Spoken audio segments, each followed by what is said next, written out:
everyone. Welcome to yet another edition of the Wrap Up. Danny Myers, Nikki B, holler at me. Here we go, Dan. Strap yourself in. It's going to be a wild ride for the next 30 minutes. We've got you covered. Wall-to-wall excitement. Detroit Tigers. What's not to love about this team, right? Everything not to love. Starting up top with the management. Brad Ausmus. What are we going to do? Dan, this guy has been under fire all year, dating back to the offseason, even last year with a last-place finish in the American League Central. There's so much upside on this team. Just look at the lineup through and through. From the top, Ian Kinsler, to the bottom, Jose Iglesias, all-stars. And, just to think that this team is scuffling 8.5 games out of first place behind the White Sox in the AL Central, and from the great start they had, now losing 13 out of 15, getting a win Monday in a game when they put up 8 runs in the first inning, and then the Twins, Minnesota Twins, come back and tie you at 8, and then you have to win 10-8. I mean, your ace is on the mound, Jordan Zimmermann, and it's frustrating through and through, just the level of bleh that this team is doing. And you got to wonder, is Ausmus the problem? Is it the players? Has he lost the clubhouse? What is the problem here? Well, first thing is he had some big shoes to fill. Obviously, when you come in and you replace Jim Leyland, as much as people didn't like him then, they're really eating their words right now. I feel a lot of those anti-Leyland fans towards the end, which, that's unfortunate. But, Ausmus is the easiest, quickest fix that they have right now with all these contracts that the Tigers have given out. Whether it's Miguel Cabrera with that extensive signing, Verlander obviously, and there's a couple other ones, but those two stick out most to me. As far as losing the players, I mean it makes sense, but there's just there's no support, there's no lead safe. I mean I feel like we're watching the Wings all over again. Up to still a sore subject, but it's just it's almost embarrassing. You're always holding your breath. For 8-run lead, and it's gone like that. There's no support, and obviously there's just the big stars have to show up. They haven't been. Castellanos has been doing awesome. Thank God for him. We have 4 players who are hitting the ball right now. Yeah. Dan, who are they? Can you name the same 4 I'm thinking of, Danny? Got to go with Castellanos, Kinsler, Martinez. Which one? JD. No. Oh, no, you're right, Victor. JD's joke dude. Joke JD. dude. He's hitting 239. Yeah. He's picked it up of late, but no. Right. Victor hitting 338, and who? It started to hit the ball well. Well, it's certainly not Anthony Gose, for sure. He might be hitting better in AAA Toledo. Yeah. He was optioned down. Cameron Maben, the highly touted prospect from the Wings, the Tigers. He was untouchable until they traded him for Miguel Cabrera. And then he didn't do anything for a while. He had 260, 270. He bounced around from the Padres to the Braves. And now he's back, folks. 29 years old. Started out in center field Monday night at home. And he didn't do so bad. I don't think he's top prospect, but, he's almost 30 now. Those days are past him. But I think Ghost being sent down is the right move. But a guy who I think may not be here much longer is the guy they're paying $136,000 per game.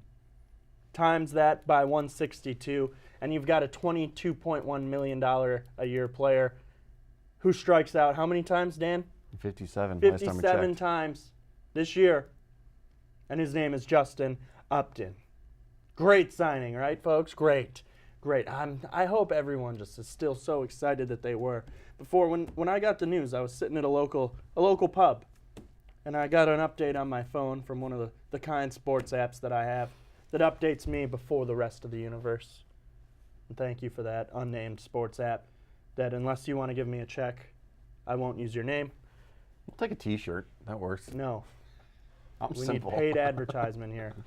How are you supposed to, buy a thing for your finger, for someone else's finger, and put bread on the table for your family that you're soon going to have? Hey, sweetheart, we didn't get any paid sponsorships, but I got this sweet T-shirt from Does this count? Yeah, Does right. this count for anything? I got a So- hat possibly too. But. Anyways, I didn't want to directly call Dan out, but I indirectly did. So viewers, you know who you are if you're watching. Dan's face. It's not makeup, folks. It is white. Pale. Just now. I took all the feeling out of him. Anyways, Dan, sorry. Do we need an emergency commercial Yeah, break? right. No. So I'm sitting at this local pub. My phone goes bzzz. Tigers, sign. Justin Upton. Career. 268 hitter. Never hit more than 30 home runs one season in his career. Never had more than 96 RBIs one time in his career. Averages 70 and 26. Folks, that's not the kind of guy you pay $22 million a year to. Below average fielder, not the strongest of arms, and strikes out, more than, me at a bar. I was thinking of who to put down. I thought, who better than me? So, I mean, it's just, I never agreed with the signing. Folks, hope you're happy. 204, 136,000 a year, a game. Justin Upton, your left fielder. Yeah, that's unfortunate. I mean, the Tigers PR department was working overtime when they were trying to sell this to Tigers fans, and obviously it didn't really work. Clearly, 57 strikeouts, and he's on par to break the record for strikeouts in a single season. And unfortunately, we might not win a title this year as far as a pennant or a championship, but we make it. Upton here, Upton Oh my here. God. We make it the strikeout record. Upton How am I here, supposed to Upton concentrate here. with this What? going on? What? But yeah, unfortunately, that's not going to happen. I think you and I were beyond excited once they sent Anthony Ghost down. That was just a long overdue, unfortunately. He's a joke. He's bad. But to me, let's go back to the main problem that people are saying is the management. Brad Ausmus. Monday night after they go just, 9-game road trip, and they went 2-7. Yes. Am I right? Yep. Okay, they go 2-7 on the road trip. And now you're left to say, okay, now they're home. You don't see them fire managers on the road very often. Now they're home, 9 games, fire them now. They didn't. And he's definitely feeling the heat. He had some post-game remarks, and we may or may not get to those. But he gets ejected in the 4th inning of the game Monday against the Minnesota Twins. I don't know why I was pausing so much. Trying to Building suspense. yeah, dun dun dun dun dun dun dun dun dun dun dun dun. Jaws. Hopefully the Jaws will get to Brad Ausmus eventually. And he goes off about a called third strike to Nick Castellanos. The third strike may have been a strike, but the one before that was not. And Brad starts John from the dugout. And finally, Castellanos didn't do too much. He just kind of gave the silent protest. And the ump turns. He goes, "That's 3. You're out." Ausmus says, "Here's my chance to show the city, Al Avila, and the rest of the boys, I still have some spark." And I haven't seen this since his first ejection as a manager 2 years ago in Cleveland when Miggy went down on strikes. He came out and he got in his face, the umpire. And then now when he goes, "You're out," the ump kicks him out of a game. He goes, "All right, you kicked me out. I'm going back to the dugout. Here, Gene Lamont, here's my card. Gene, wake up. Gene, there's a game going on. Here's the management card. Wake up." Okay. Tap him in his chins. Let's go. And yesterday, or Monday rather, he goes off, and he might have popped a screw or something, because he goes off. He's got tobacco flying out of his mouth. He's kicking dirt over home plate, and then he rips his shirt off and covers home plate with his shirt, and then leaves, and then throws his hat back on the field for good measure. Folks, I liked it. Do I like Brad Ausmus? No. I think it was comedy. I think he's lost this team. I don't think they're playing for him. Now, we don't know what happens behind closed doors if he's not, critical on the big players who are making the big money. Say, "Hey, let's go, let's get it going. Go work with the hitting coach, work on this, work on that," like a more veteran manager would do, because maybe the player's like, "Okay, this guy's been around." This is a first-time manager now in his 3rd season. It's time to start doing that. You're not buddies with this team. Right. You're their superior. You have to lead them by example. And right now he does lead by example. They're never battered. They're never, out of it. They're never rattled, sorry, is the word I'm looking for. I struck out. Oh, we're down by 8 to Minnesota. Shucks. Oh, boy. I just hit into another double play. Yep, this is Brad. Just left another 2 men on base, after. It's another loss. Good thing it's a long year. We'll get back to it. Look at this lineup. We got proven hitters. Yeah, they haven't proven a thing this year. Yeah. All right, they're just names. We've turned in to the New York Yankees. Mm-hmm. And 5 years ago, I think this town would have been, yeah, the Yankees.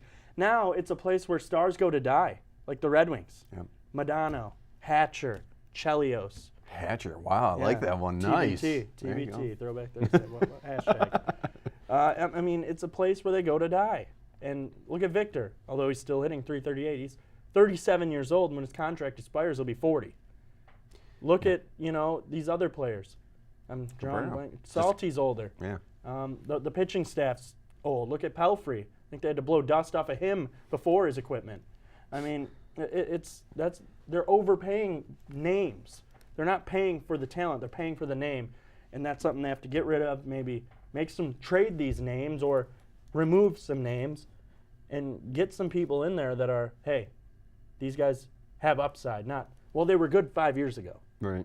It's frustrating. Yeah, it is. And I think what you saw Monday night was just the last screw, last screw off the whatever to just, he exploded. He panicked, and that's just, all that pressure I think finally just made him explode. And I thought that was kind of cool to see, your leader doing that, but I think it's a little too late for that. That would have been nice to see maybe last year or the year before, just to show that he's that involved with the team, that dedicated. But I think it's a little too late, if he was trying to make a point or prove a point. It's not too late. It's never too late. Well, in his case, it was very late. And, I'd be surprised if, by next week at this time, we're not talking about a new manager or whatnot. But Dan. We'll see. I think this week, this homestand is really going to make or break Brad Ausmus. I don't think it will, because this homestand homestand they're playing against Children of the Blind, School of the Broken Battered, and me and my buddies at Recess. Sister of Hopeless Miracles. No. No, this isn't League of Their Own, pal. Come on, sister. That was Naked Gun. Way before his time, so. Leslie Nielsen? No. Someone out there knows what I'm talking about, the older crowd, the older generation. What are you trying to say about our viewers, Dan? That they know some good movies. Good cover-up. In other news, back to the Tigers. Wow, never thought I'd say that would bring the spirits up with the show. Forgot where I was going because you battered and broke me. No, okay, I don't think that this is going to make or break Brad Ausmus because they're playing the worst teams ever on this homestand. We've seen it all before. They never make the right move until it's way too late. That's true. And I thought maybe that was a Dombrowski thing, but I mean, Avila was his right-hand man for those 5 years. And now it's like, okay, now's the time if you want to salvage this year. You have Ron Gardenhire out there. You have even Ozzie Guillen out there, who I think he needs the team almost as much as the team needs him. He's a big name. He's crazy, and he might ignite these guys. He's Latin. He can get through to some of the guys. I think that's exactly what they need, too. They need, because look, if you follow any of these guys on social media, especially Jose Iglesias and Anibal Sanchez, these guys are like close-knit. Cabrera, JD, Victor, Anibal, and Iglesias are like tight. And if they had a manager that was, like them, tight, from their native land, like this could be what they need. I'm not saying that Ausmus isn't, getting through to him. He may be, he may not be. We're not in the clubhouse. But if they bring him in, at least you could say you tried. Yeah. You could say that you tried. You can say, we tried to give them the home movement, brought their land. This land is our land. Well, this is a place where people come to die. Then it makes This is Ozzie Guillen. This is Ozzie. You'll either die, or you'll turn this team around and revive your career. Yeah, it's got to be the latter of the two. His last moments on this baseball environment was spent with the Marlins. and he was fired He doesn't from want the Miami Marlins.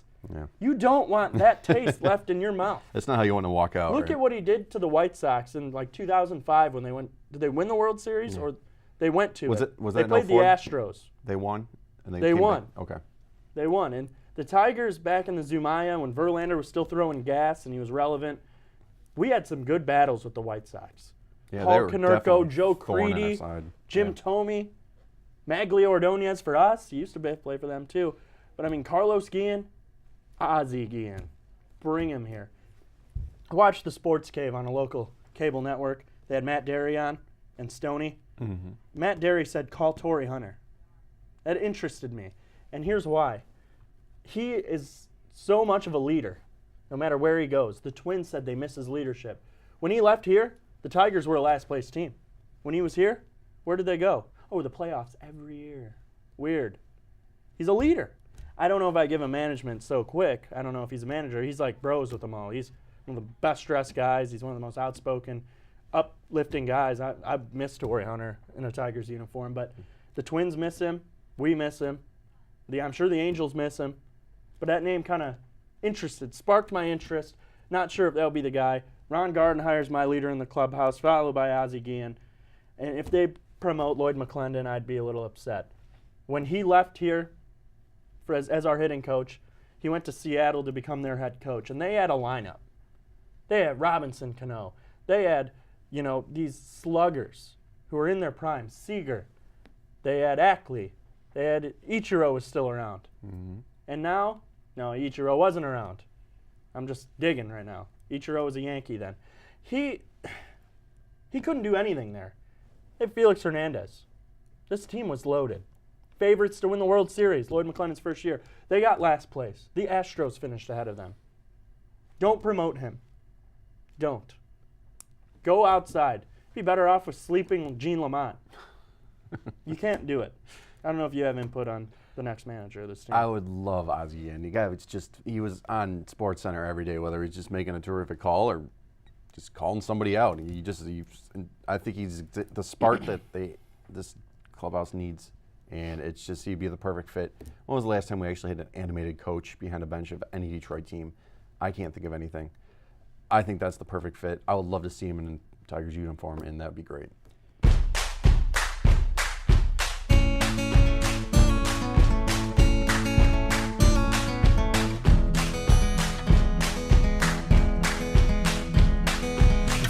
There's a reason to be swept up in the season of the falling leaves. And if the days grew shorter and the darkness drew its order from the autumn gray, I'd rather sit this out and sleep the day away instead. Weary eyes a bit too slow and deep. Rather sit this out and sleep the day away instead, to worry about the emptiness that comes.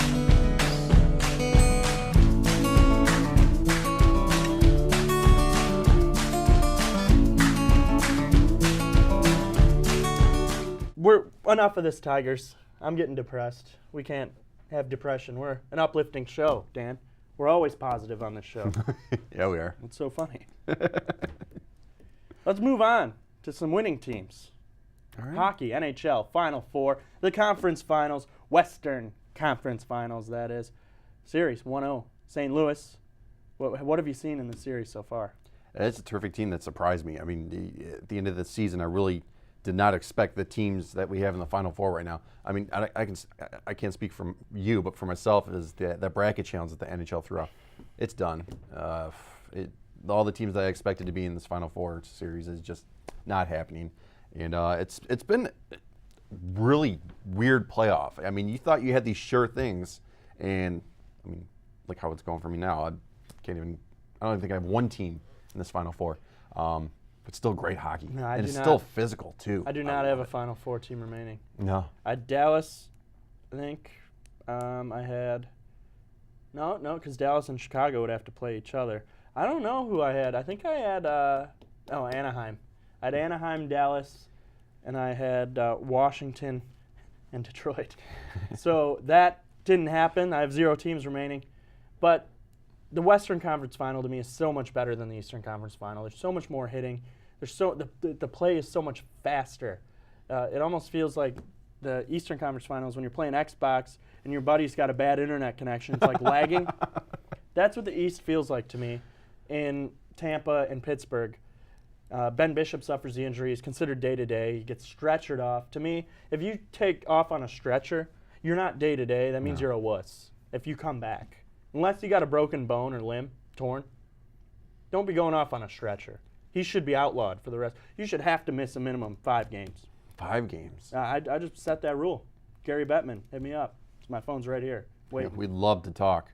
Oh, well, I think we'd have a lineup out the door. Most viewers we've ever had if Bettman was on the show, trying to give them a piece of their mind. But, yeah, I like the winner of the Western Conference to win the Cup, to me. I think it's no match. And I think it's going to be the St. Louis Blues.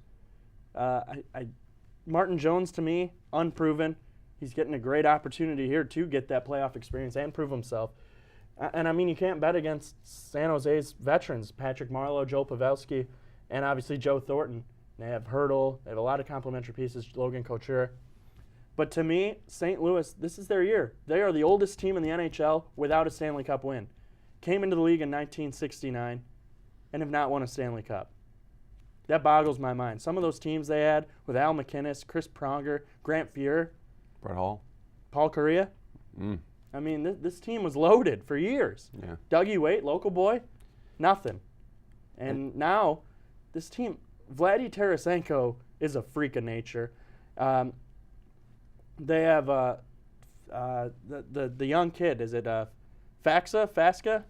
I don't know how to pronounce it, but Yeah. he's tearing it up as well. And not to mention Colton Parayko on D, 6'5", long reach.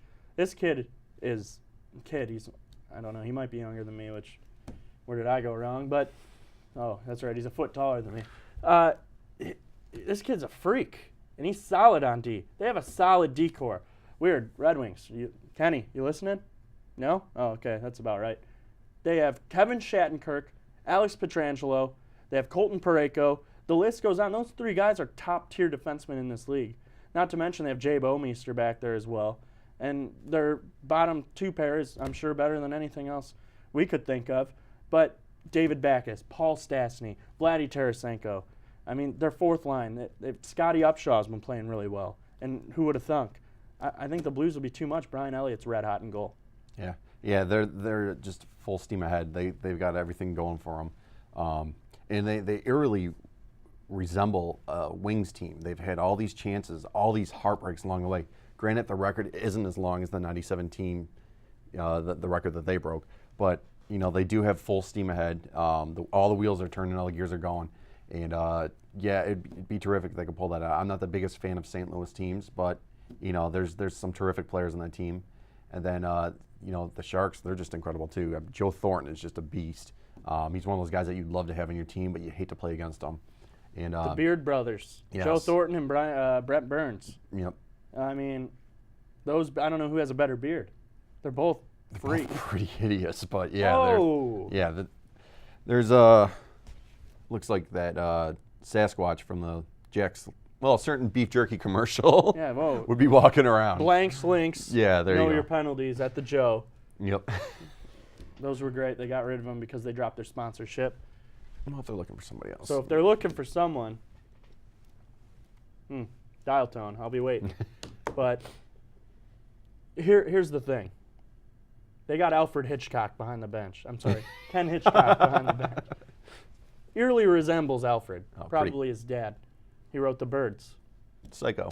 You know who they're going to beat in the championship cup final? The Birds, the Penguins, the birds that can't fly, because they're going to cut off Sidney Crosby's wings. Gosh. And they're going to mop the floor with his mustache because he can't grow a playoff beard. And what impresses me the most about St. Louis, look who they beat. First round, they beat Chicago Blackhawks, a cup favorite. Mm-hmm. Second round, who'd they beat? Dallas Stars, the best team in the NHL other than Washington. Now, mind you, without Tyler Seguin, but still. You knock off the 2 best teams. To be a champion, you got to knock off a champion. Chicago is a defending champion. I got St. Louis. Let's head east, if you may. What do you think's going to happen in the Eastern Conference Final. You know, that was a terrific game, and the whole Who won in OT though? Penn State. Kraz. Yeah. Crybaby. But you knew that was coming. Oh. The whole game, they're talking how scoreless Sidney Crosby is. Sidney Crosby And then hasn't all of a sudden- scored.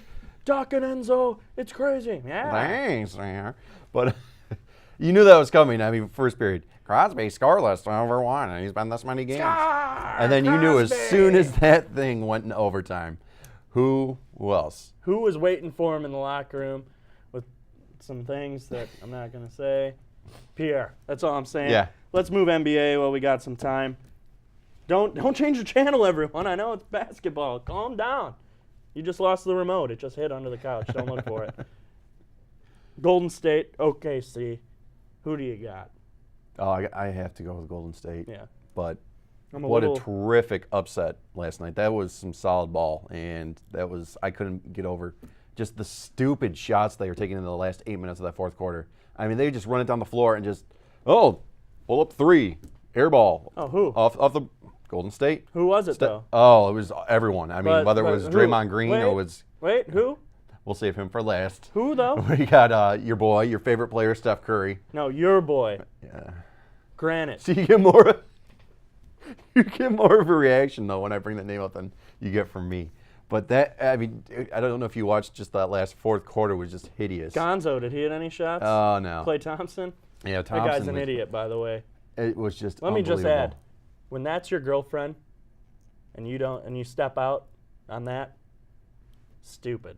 That's why I hate basketball. That's why I hate Golden State. I'm taking the Thunder in an upset pick. Let's move east, north of the border, Toronto or south, the mistake by the lake, Cleveland. Who do you got? Like, you got to go with. I know Cleveland's the easy pick, but Toronto's just they're moving. They're solid and they're giving them a run. But at the end of the day, I feel like, I'm quoting LeBron right there. At the end of the day, you got to go with Cleveland. I got the Thunder over the Cavaliers in the final. Bold prediction. Probably you'll be able to tell why I know nothing about basketball because I just took the Thunder to win it all. And when they do, my friends, when they do, don't become crying to daddy. That's me. If the Thunder are gonna pull it out, you're gonna see a Thunderstorms. lot. Thunder. You're gonna see a lot of stupid 3-point tries, and if they can't, that's great. But no, you're gonna see a lot. What can I do? They are looking for a lead singer, since Brian Johnson can no longer perform his vocal talents. So another phone call that needs to be made Nick's way. Angus Young, get a hold of me. I'll give you Nick's number. He'd love to sing for you guys. Axl Rose really isn't cutting it right now. No. All right, now that's TV for about 3 viewers right now. So we'll go back to basketball. That's TV for no viewers. Final thought, Dan. I think there's some terrific playoff basketball and hockey on. You're really gypping yourself if you're watching a local baseball team. Turn that on. When those games are over, you can watch the replay, even though they'll cut out half the, all the best parts, like manager getting thrown out. So yeah, watch some basketball, watch some NBA, some NHL playoff action. It's terrific. You're gonna enjoy it, and hopefully next week this time we got some more stories to tell you about. Let's hope, like a fire burning at Comerica. No, folks, don't call the cops on me. I meant the manager getting fired. For Danny Myers, Nick Buckler saying, see ya. You like that?